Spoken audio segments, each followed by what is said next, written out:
السلام علیکم محترم ممبرز، میں ہوں محمد رمضان چھینا اور آج کی پوسٹ میں ریوائز لیو رولز 1981 جو کہ قوانین رخصت ہیں ان کے بارے میں انشاءاللہ تفصیل سے بیان کروں گا۔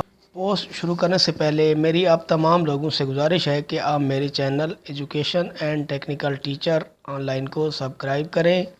سبسکرائب کرنے کے لیے نیچے سرخ رنگ کے سبسکرائب بٹن پہ کلک کر دیں اور ساتھ میں دی گئی بیل آئیکن کو بھی دبا دیں تاکہ میری ہر آنے والی ویڈیو آپ کو ملتی رہے۔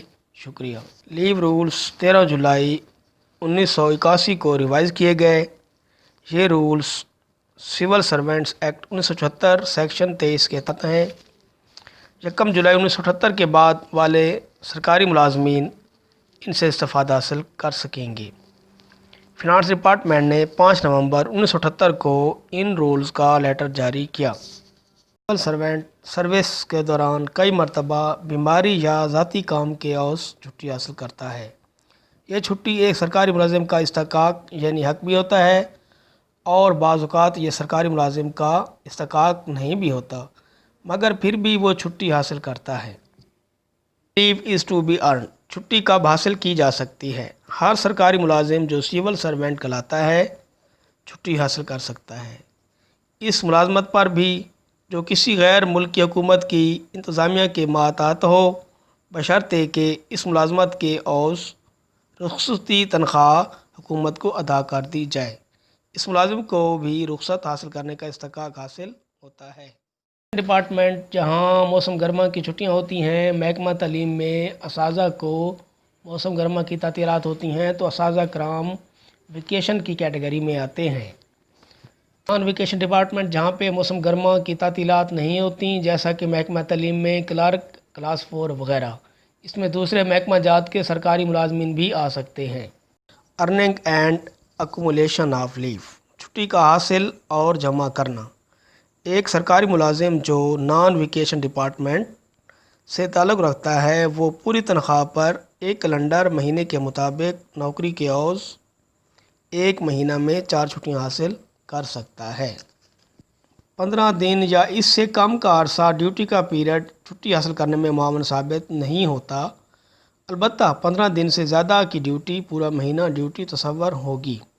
اگر ایک سرکاری ملازم ایک کیلنڈر مہینہ چھٹی پر ہو اور اگلے مہینے واپس آ جائے اور اگر اس کی ڈیوٹی کا عرصہ 2 مختلف مہینوں پر جزوی طور پر مشتمل ہو تو دونوں مہینوں کے ڈیوٹی کے ایام کو مجموعی طور پر اگر 15 دن یا اس سے کم ہوں تو نظر انداز کر دیے جاتے ہیں، لیکن اگر 15 دن سے زیادہ ہوں تو ایک ماہ تصور ہوگا۔ رخصت جمع کرنے کی کوئی حد نہیں۔ ویکیشن ڈپارٹمنٹ چھٹیوں والے محکمہ کے ملازمین بھی چھٹیاں حاصل کر سکتے ہیں۔ ایسے مستقل سرکاری ملازمین کے لیے ایک مہینے میں 2 رخصت اتفاقیہ لے سکتا ہے۔ رخصت اتفاقیہ اس وقت لینی چاہیے جب کوئی بیماری یا کوئی ضروری کام ہو۔ اگر کوئی ملازم سال میں مقررہ تعطیلات سے مکمل طور پر بہرہ ور ہوتا ہے تو اسے ایک یوم ماہوار کے حساب سے پوری تنخواہ پر رخصت کا استحقاق حاصل ہوتا ہے۔ اگر ملازم کو مقررہ تعطیلات کلی طور پر گزارنے سے روک دیا جائے تو اسے تعطیلات والے محکموں کے علاوہ محکموں کے ملازمین کے یعنی قاعدہ چھٹی حاصل کرنا اور جمع کرنا وہ بھی اس کے مطابق حاصل ہوگا۔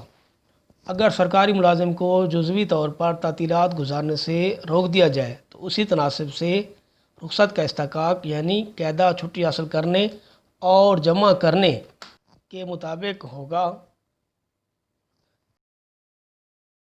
پیارے دوستو، اگر کسی بات کی سمجھ نہ آ رہی ہو تو مجھ سے پوچھ سکتے ہیں۔ شکریہ۔ میری آپ سب سے درخواست ہے کہ میرے چینل کو سبسکرائب کر دیں اور اس چینل کے بارے میں اپنے دوستوں رشتہ داروں کو بھی آگاہ کریں تاکہ وہ بھی ان ویڈیوز سے مستفید ہو سکیں۔